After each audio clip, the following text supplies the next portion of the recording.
আসসালামু আলাইকুম, স্বাগত জানাচ্ছি আরটিভি সন্ধ্যার সংবাদে। আপনাদের সঙ্গে থাকছি আমি রেদওয়ানা বিনতে জলিল এবং আমি ফারজানা খান। স্বাধীনতার 53 বছর পর নিষিদ্ধ হলো জামায়াত শিবিরের রাজনীতি। বৃহস্পতিবার বিকেলে প্রজ্ঞাপন জারির মাধ্যমে সংগঠনটির কার্যক্রম নিষিদ্ধের ঘোষণা দেয় স্বরাষ্ট্র মন্ত্রণালয়। এ প্রসঙ্গে স্বরাষ্ট্রমন্ত্রী জানান যে এই ঘটনাকে কেন্দ্র করে নাশকতার চেষ্টা হলে তা মোকাবেলার সক্ষমতা রয়েছে সরকারের। মারুফ রেজার রিপোর্ট।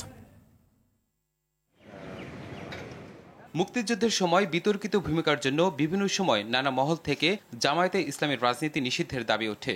সম্প্রতি কোটা সংস্কার আন্দোলনকে ঘিরে ব্যাপক নাশকতা ও হত্যাকাণ্ডের ঘটনায় তাদের সম্পৃক্ততা পায় সরকার। অবশেষে সন্ত্রাসী কর্মকাণ্ডের জন্য নিষিদ্ধ হল দেশের স্বাধীনতা বিরোধীকারী দল জামায়াতে ইসলামী ও তাদের ছাত্র সংগঠন ইসলামী ছাত্র শিবির। সরকার নির্বাহী আদেশে সন্ত্রাস বিরোধী আইনের 18(1) ধারা অনুযায়ী নিষিদ্ধ করা হয় ধর্মভিত্তিক এই রাজনৈতিক দলকে। প্রজ্ঞাপন উনি যে ব্যাটিং করে ছেড়ে দিয়েছে, এটা হয়ে যাবে আধা ঘন্টার মধ্যে।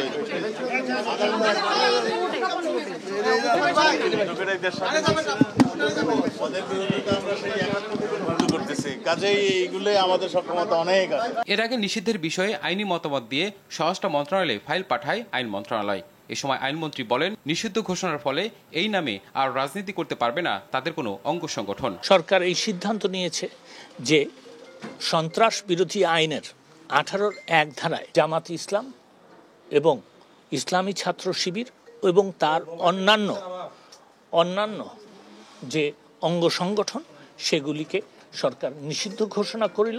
দলটির যুদ্ধাপরাধের অভিযোগে বিচার করার ব্যাপারেও উদ্যোগী হবার কথা জানান আইনমন্ত্রী। খসড়া চূড়ান্ত করার কথা জানান আন্তর্জাতিক অপরাধ ট্রাইব্যুনাল আইনের সংশোধনী প্রস্তাবের ব্যাপারেও। এই ব্যান করার পরেও তাকে আপনার সাজা দেওয়া যাবে না এমনটি নয়, কিন্তু কথা হচ্ছে ব্যান যেহেতু হয়ে গেছে, হয়তো ব্যান করার ব্যাপারটা সাজার মধ্যে আর আসবে না। কোটা সংস্কার আন্দোলনকে ঘিরে সহিংসতার ঘটনায় জামায়াত শিবিরে জড়িত থাকার অভিযোগ করে আসছিলেন সরকারের মন্ত্রীরা। এমন অবস্থায় গেল সোমবার গণভবনে অনুষ্ঠিত 14 দলের বৈঠকে এই সংগঠনটিকে পুরোপুরি নিষিদ্ধ করার বিষয়ে একমত হন জোটের শীর্ষ নেতারা। মারুফ রেজা, আরটিভি, ঢাকা। কোটা আন্দোলনের জেরে চলা সহিংসতার ঘটনা তদন্তে 3 সদস্যের বিচার বিভাগীয় কমিটি গঠন করা হয়েছে। আন্তর্জাতিক তদন্ত করতে জাতিসংঘ বা যে কোনো দেশের প্রতিনিধি বাংলাদেশে আসুক, তাতে সরকারের আপত্তি নেই বলে জানিয়েছেন প্রধানমন্ত্রী শেখ হাসিনা। সকালে রাজধানীর কৃষিবিদ ইনস্টিটিউশনে জাতীয় শোক দিবস উপলক্ষে কৃষক লীগের আলোচনা সভায় এসব কথা বলেন তিনি। প্রধানমন্ত্রী আরও বলেন, দেশে শান্তি প্রতিষ্ঠায় সব জায়গায় জামায়াত শিবির নিষিদ্ধ ও তাদের প্রতিহত করতে সবাইকে ঐক্যবদ্ধ হয়ে কাজ করতে হবে। আরও জানাচ্ছেন আতিকুর রহমান। জাতীয় শোক দিবস উপলক্ষে রাজধানীর কৃষিবিদ ইনস্টিটিউশনে স্বেচ্ছায় রক্তদান, আলোচনা সভা ও দোয়া মাহফিলের আয়োজন করে কৃষক লীগ। এতে প্রধান অতিথির বক্তব্যে আওয়ামী লীগ সভাপতি ও প্রধানমন্ত্রী শেখ হাসিনা বলেন, কোটা আন্দোলনে জঙ্গিরা ঢুকে একদিকে হত্যাযজ্ঞ চালিয়েছে, অন্যদিকে সেবা প্রতিষ্ঠানের স্থাপনা সহ মেগা প্রকল্পে হামলা চালিয়েছে। জামাত শিবিরের বিরুদ্ধে তাই প্রতিরোধ গড়ে তুলতে হবে। এই কোটা আন্দোলনের ছত্রছায়ায় এরা এসে যেভাবে একটা জঙ্গি সে ভয়াল দাঁত দেখালো, গাজায় যেভাবে হাসপাতালে বোমা হামলা করে ধ্বংস করা, যেভাবে শিশু হত্যা করা, মানুষ হত্যা, ঠিক সেই একই ঘটনার জন্য এখানে ঘটনা হচ্ছে। এই জঙ্গিবাদ সন্ত্রাসের স্থান বাংলাদেশে হতে পারে না।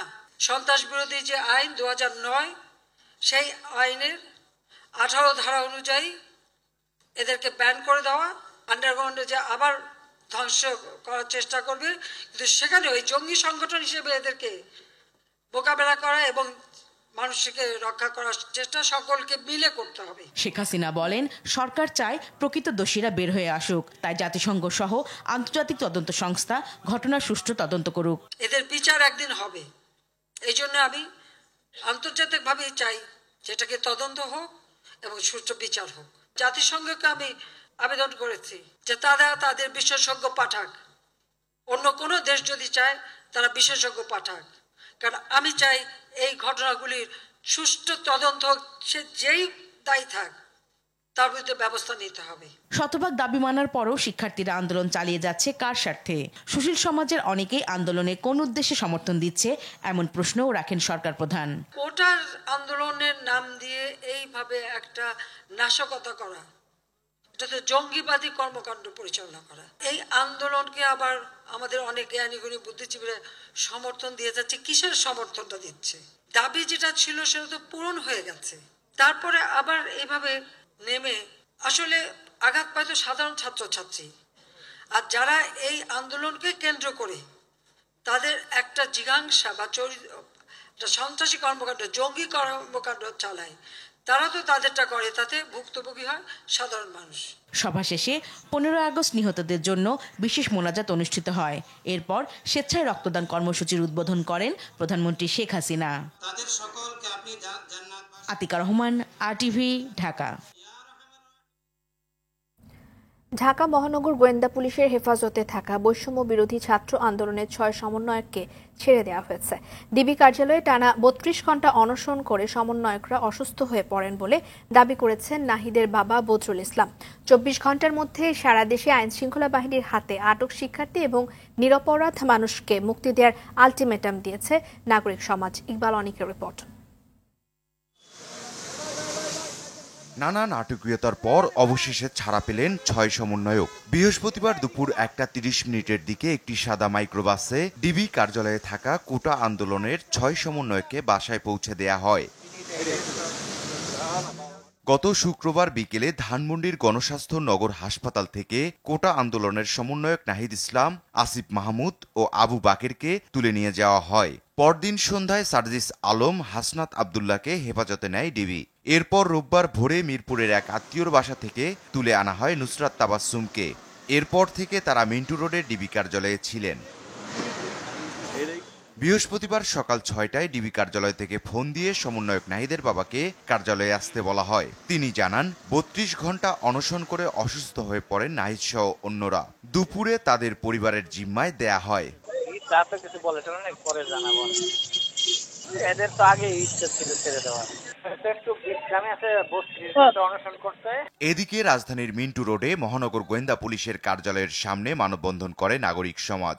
6 সমন্বয়ককে ছেড়ে দেয় স্বস্তি জানান তারা। এ পর্যন্ত যেভাবে নিরপরাধ মানুষ মারা গেছে বাংলাদেশে, তাদের সকলের বিচার করতে হবে এবং সেই বিচারের জন্য জাতিসংঘের মতো আন্তর্জাতিক প্রতিষ্ঠানকে যুক্ত করতে হবে।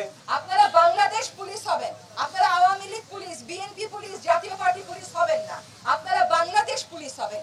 এটাই আমরা চাই।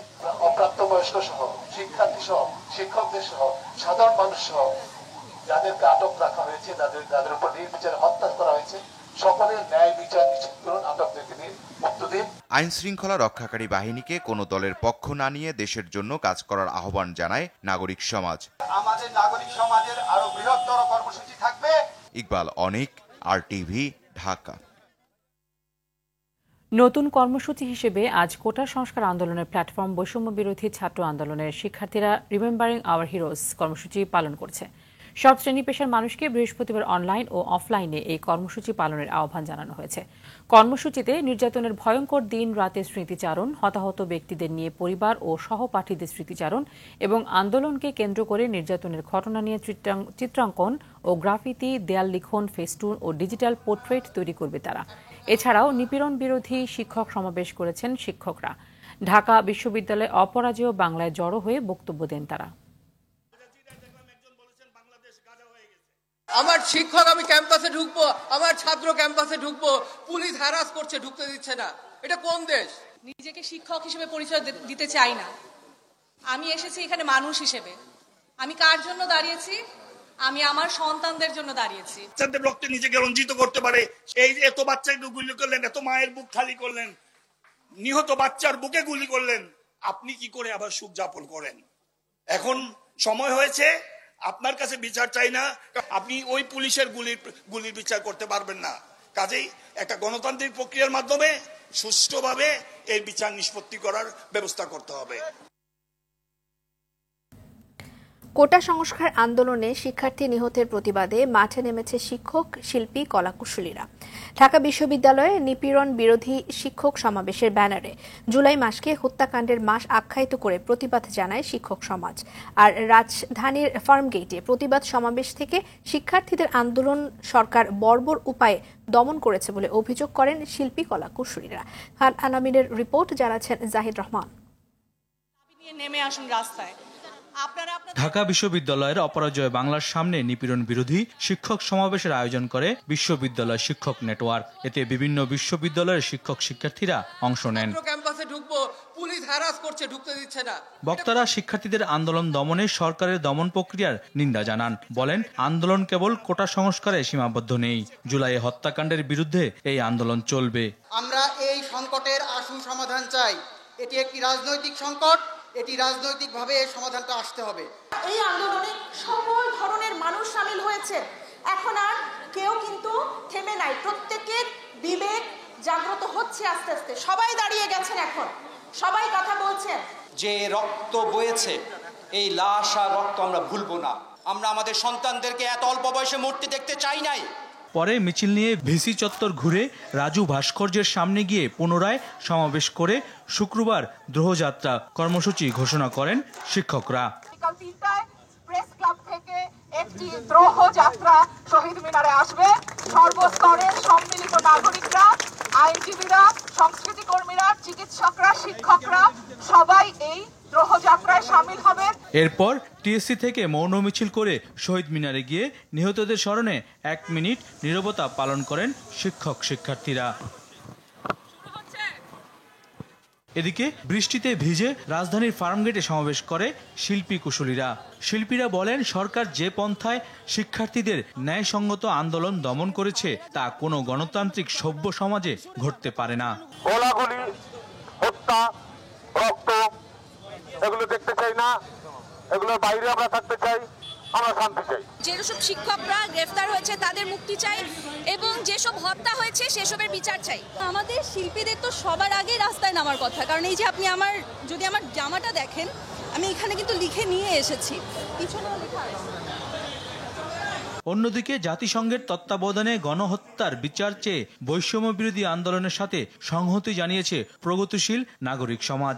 ঢাকা রিপোর্টার্স ইউনিটিতে সংহতি প্রকাশ অনুষ্ঠানে বক্তারা বলেন, হত্যাকারীদের কাছে হত্যাকারীর বিচার হয় না।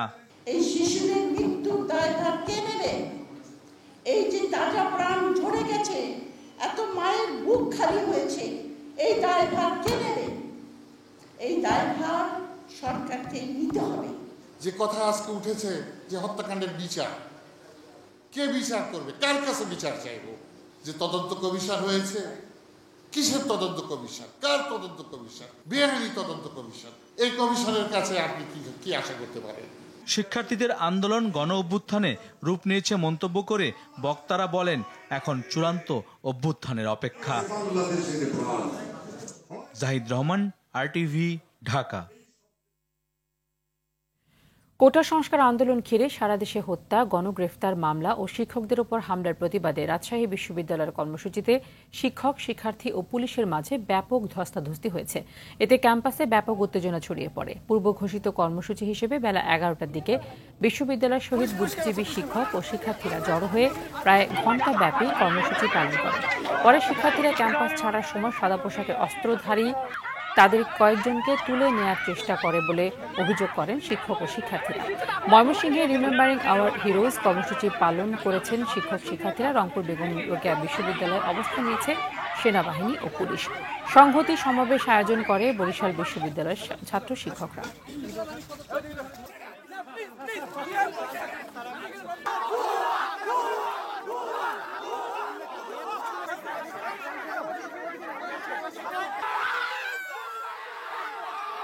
শান্তিপূর্ণভাবে প্রোগ্রাম সম্পন্ন হয়েছে। প্রোগ্রাম শেষ হওয়ার পরে সাদা পোশাকে অস্ত্রধারীরা টানা হেঁচড়া করে এলোমেলো করে ছেলে মেয়েদেরকে শিক্ষকদের সামনে থেকে যাকে খুশি টেনে হেঁচড়ে পুলিশে নিয়ে যাচ্ছে এবং খারাপ আচরণ যেটা করেছে। পুলিশের ড্রেস ছাড়া ও হাতে শটগান এগুলা নিয়ে আমাদের উপর হামলা করছে। আমরা 4টা ভাইকে তুলে নিয়ে যাওয়ার চেষ্টা করছে। আমরা ইতিমধ্যে জানছি আমাদের 2টা ভাইকে তুলে নিয়ে গেছে। এগুলা কেন হলো? হঠাৎ করে পুলিশ কেন পিছন থেকে আক্রমণ করবো? ওরা আক্রমণ করবে আমাদের সামনে থেকে করুক, আমাদের সবাইকে নিয়ে যাক, আমরা সবাই জেলে যেতে রাজি আছি। আমি একদল গুন্ডা দেখলাম যারা খোলা অস্ত্র হাতে নিয়ে সাদা পোশাকে, আমি তো চিনি না এদেরকে। ওরা তো আমাকে বলেনি আমি ডিবি, ওরা তো আমাকে বলেনি আমি কোনো গোয়েন্দা সংস্থা, ওরা তো আমাকে বলেনি যে আমরা বাংলাদেশ রাষ্ট্রের পুলিশ, সিভিল ড্রেসে এসেছি, আমাকে তো বলেনি। কোটা সংস্কার আন্দোলনে ছদ্মবেশে জঙ্গি গোষ্ঠী অনুপ্রবেশ করে পরিকল্পিতভাবে খুব কাছ থেকে গুলি করেছে বলে জানিয়েছেন আওয়ামী লীগ সাধারণ সম্পাদক, সড়ক পরিবহন এবং সেতু মন্ত্রী ওবায়দুল কাদের। দুপুরে ধানমন্ডিতে দলের সভাপতির রাজনৈতিক কার্যালয়ে এক সংবাদ সম্মেলনে এসব কথা বলেন তিনি। মন্ত্রী বলেন, সাম্প্রতিক ঘটনা এবং সহিংসতার সাথে আওয়ামী লীগের জনপ্রিয়তার ভাটা পড়ার কোনো সম্ভাবনা নেই। নারকীয় যে তাণ্ডব, এটার সাথে জনপ্রিয়তার ইস্যুর কোনো সম্পর্ক নেই। বর্তমান সময়ে জঙ্গি গোষ্ঠীর নীরবতা পুনরায় আক্রমণের পূর্বাভাস জানিয়ে ওবায়দুল কাদের বলেন, নোবেল জয়ী অর্থনীতিবিদ ডক্টর মোহাম্মদ ইউনূসের বিবৃতি রাষ্ট্রদ্রোহের শামিল। জঙ্গিরা ছদ্মবেশে আন্দোলনে ঢুকে পড়ে কাছে থেকে গুলি করেছে, এমন ঘটনাও ঘটেছে বলে আমাদের কাছে ইনফরমেশন আছে। জঙ্গি কর্মকাণ্ডে হতাহত, ধ্বংসযজ্ঞ, এটার সাথে জনপ্রিয়তার কোনো সম্পর্ক। দেশের ইতিহাসে নজিরবিহীন গণহত্যা ও নিষ্ঠুর দমন নিপীড়ন চালিয়ে এই সরকার আজ রাষ্ট্রঘাতী, প্রাণঘাতী সরকারে পরিণত হয়েছে, এমন অভিযোগ করেছেন বিএনপি মহাসচিব মির্জা ফখরুল ইসলাম আলমগীর। গণমাধ্যমে বিবৃতিতে তিনি বলেন, দেশ বিদেশের মানুষ দেখেছে আইনশৃঙ্খলা বাহিনী ও সরকার দলীয় লোক হত্যাযজ্ঞ চালিয়েছে, তাই তৃতীয় শক্তি না খুঁজে নিজেদের অপশক্তিকে চিহ্নিত করুন। জাতির ক্রান্তি লগ্নে দেশপ্রেমিক ছাত্র জনতা, রাজনৈতিক দল, সাংস্কৃতিক প্রতিষ্ঠান, সংগঠন ও ব্যক্তিকে ঐক্যবদ্ধ হয়ে ৭১-এর মুক্তিযুদ্ধের চেতনাকে ধারণ করে শাসক গোষ্ঠীর বিরুদ্ধে রুখে দাঁড়ানোর আহ্বান জানান বিএনপি মহাসচিব। সোশ্যাল মিডিয়া এখন এক বিপদের কারবার বলে মন্তব্য করেছেন প্রধান বিচারপতি ওবায়দুল হাসান। বিএনপির ৭ শীর্ষ আইনজীবীর আদালত অবমাননার মামলার শুনানিতে তিনি এই মন্তব্য করেছেন। প্রধান বিচারপতি বলেন, সোশ্যাল মিডিয়া এখন এক বিপদের কারবার। ঘরের ভেতরের বিষয়গুলো সোশ্যাল মিডিয়ায় চলে আসে। সোশ্যাল মিডিয়া নিয়ে কিছু বললে আবার রাইট টু ফ্রিডম নিয়ে প্রশ্ন ওঠে। বিএনপিপন্থী আইনজীবীদের আদালত অবমাননা মামলায় আইনজীবী ছিলেন ব্যারিস্টার মাহবুব উদ্দিন খোকন। আদালত ২২ আগস্ট পর্যন্ত শুনানি মুলতবি করে ওই দিন আইনজীবীদের হাজির থাকতে বলেছেন। ৭ আইনজীবীর মধ্যে আইনজীবী এ মোহাম্মদ আলী প্রয়াত হওয়ায় তার নাম বাদ দেওয়া হয়। বৈষম্য বিরোধী ছাত্র আন্দোলনে এত হত্যার পর আওয়ামী লীগ সরকারের নৈতিক ও রাজনৈতিক পরাজয় ঘটেছে, তাই সরকারের আর কোনো অধিকার নেই রাষ্ট্রীয় ক্ষমতায় থাকার, এমন মন্তব্য করেছেন সুশাসনের জন্য নাগরিক সুজনের সম্পাদক বদিউল আলম মজুমদার। ঢাকা রিপোর্টার্স ইউনিটিতে সংবাদ সম্মেলনে কোটা সংস্কার আন্দোলনে বৈষম্য বিরোধী আন্দোলনকারীদের সাথে সংহতি প্রকাশ করে সংগঠনটি। রাষ্ট্রের পেটুয়া বাহিনীর হাতে ২০০ শতাধিক মানুষ মারা যাওয়া এবং সহস্রাধিক মানুষ আহত হওয়াকে ৭১-এর পাক হানাদার বাহিনীর তাণ্ডবের সাথেও তুলনা করেন তিনি। আর সুজনের নির্বাহী সদস্য রিজওয়ানা হাসান বলেন, এতগুলো মানুষকে হত্যা ক্ষমার অযোগ্য। এতগুলো মানুষের প্রাণ নিয়ে নেওয়া হবে, এটাকে আমরা কিভাবে ক্ষমা করে দেব?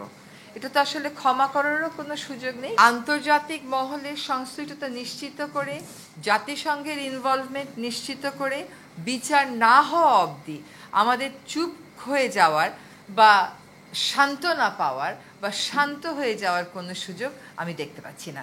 তারা যেসব অন্যায় করছে তাদের নৈতিক অন্যান্য অধিকার আর নাই।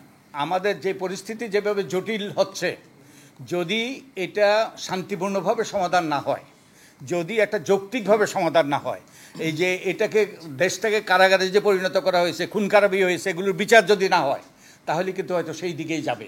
তো আমার মনে হয় আমরা ক্রমান্বয়ে সেই দিকেই যাচ্ছি। সরকার যদি বল প্রয়োগের মাধ্যমে এই আন্দোলনকে দমন করতে চায় এবং এ ব্যাপারে সক্ষম হয়, তবে ভবিষ্যতে আরও বড় ধরনের অসন্তোষ মোকাবেলার জন্য তাদের প্রস্তুত থাকতে হবে, যার পরিণতি আরও ভয়াবহ হতে পারে।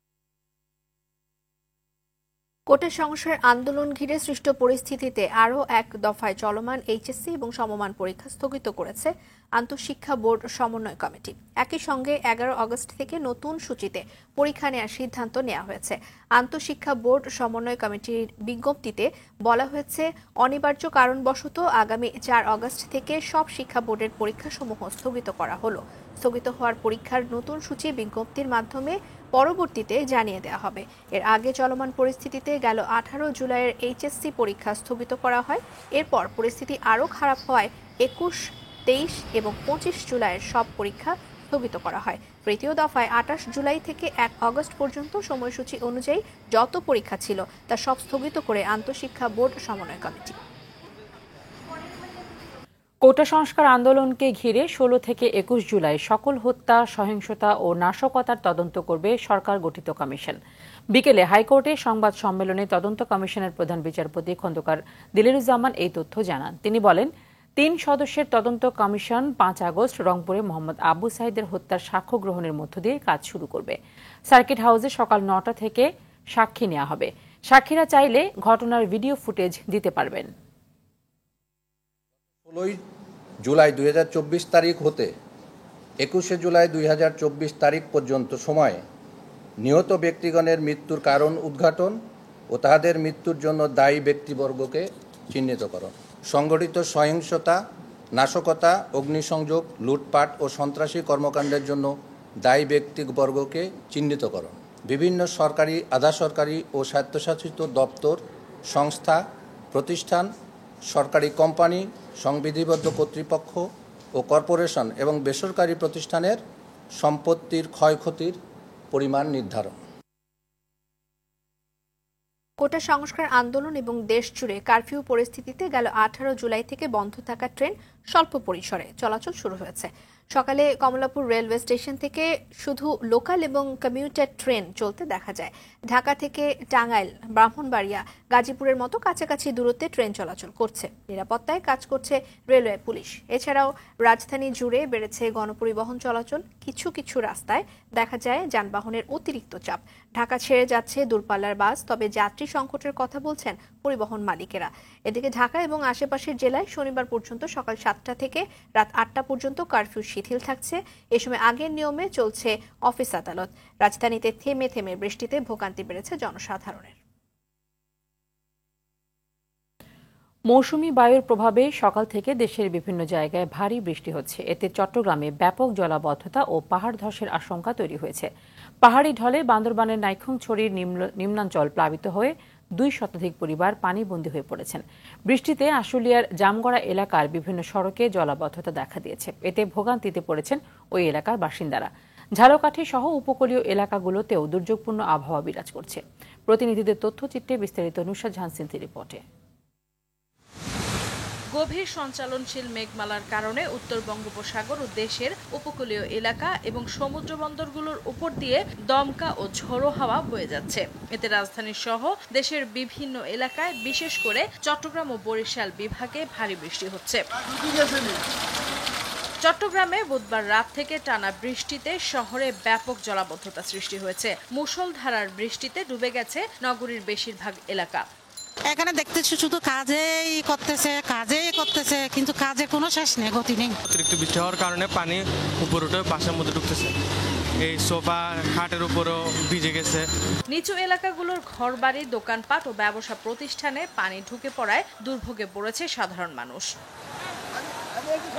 টানা বৃষ্টি ও পাহাড়ি ঢলে বান্দরবানের নাইক্ষ্যংছড়ি উপজেলার ঘুমধুম ইউনিয়নের নিম্নাঞ্চল প্লাবিত হয়েছে। পানিবন্দী হয়ে পড়েছে 200-রও বেশি পরিবার। রাস্তা ভাঙ্গা ছোট হয়ে গেছে, ওখান থেকে আমাদের চলাচল করতে অসুবিধা হয়ে যাচ্ছে, গাড়িগুলো পার করতে পারতেছে না, আমরা আতঙ্কের মধ্যে আছি। ঘরবাড়ি, রাস্তাঘাট পানিতে তলিয়ে যাওয়ায় চরম দুর্ভোগ পোহাচ্ছে পানিবন্দীরা। বিভিন্ন এলাকায় পাহাড় ধসের ঘটনা ঘটেছে। ঝুঁকিতে আছে অনেক পরিবার। ড্রাইভার গুলো এখানে পানিবন্দিতে বাড়ি ঘরের কোনো খবর নিতে পারতেছে না, কেহ ছেলেবেলে কানতেছে, খবর করছে, মোবাইলের বিচ্ছিন্ন যোগাযোগ পর্যন্ত বিচ্ছিন্ন। আজিয়া 2-3 দিন 4 দিন ধরে জ্বরের মাঝে এই 2-3 দফা করি আর ফায়ার গলা আমি গিয়ে গাছ গোছালা সহ। এদিকে মৌসুমী বায়ুর প্রভাবে ঝালকাঠি সহ উপকূলীয় এলাকাগুলোতে দুর্যোগপূর্ণ আবহাওয়া বিরাজ করছে। সুগন্ধা ও বিষখালী নদীর জোয়ার এবং টানা বৃষ্টির পানিতে বিপর্যস্ত হয়ে পড়েছে অভ্যন্তরীণ যোগাযোগ ব্যবস্থা। তলিয়ে গেছে রোপা, আমন সহ বিভিন্ন ফসলের বীজতলা। দিনভর বৃষ্টিতে আশুলিয়ার জামগড়া এলাকার বিভিন্ন সড়কে জলাবদ্ধতা সৃষ্টি হয়েছে। এমন বৃষ্টি আরও 2-3 দিন অব্যাহত থাকতে পারে বলে জানিয়েছে আবহাওয়া অফিস। নুসরাত জাহান সিন্থি, RTV। দেশের শীর্ষতম জীবন বীমা প্রতিষ্ঠান ন্যাশনাল লাইফ ইন্স্যুরেন্স কোম্পানির ইসলামী তাকাফুল বীমার 47তম শরিয়াহ কাউন্সিল সভা অনুষ্ঠিত হয়েছে। বিকেলে কোম্পানির প্রধান কার্যালয়ে এই সভা অনুষ্ঠিত হয়। শরিয়াহ কাউন্সিল চেয়ারম্যান মাওলানা শাহ ওয়ালিউল্লাহ সভাপতিত্বে সভায় শরিয়াহ বোর্ড সদস্য doctor M Shamsher Ali, doctor মাওলানা কাফিল উদ্দিন সরকার সালেহি, কোম্পানির মুখ্য নির্বাহী কর্মকর্তা মোহাম্মদ কাজিম উদ্দিন, অতিরিক্ত ব্যবস্থাপনা পরিচালক মোহাম্মদ খসরু চৌধুরী, উপ ব্যবস্থাপনা পরিচালক অ্যান্ড সিএফও প্রবীর চন্দ্র দাস সহ ঊর্ধ্বতন কর্মকর্তারা উপস্থিত ছিলেন। সভা শেষে শরিয়াহ কাউন্সিল চেয়ারম্যান মাওলানা শাহ ওয়ালিউল্লাহর হাতে পলিসির সার্ভাইভাল বেনিফিটের চেক হস্তান্তর করেন কোম্পানির মুখ্য নির্বাহী কর্মকর্তা মোহাম্মদ কাজিম উদ্দিন। সন্ধ্যা সংবাদ এ পর্যন্তই। সবশেষ সংবাদ জানতে যে কোনো মোবাইল ফোন থেকে 24141 নাম্বারে ডায়াল করুন। রাতের সংবাদ 11:15 দেখার আমন্ত্রণ রইল। ধন্যবাদ সবাইকে। ধন্যবাদ।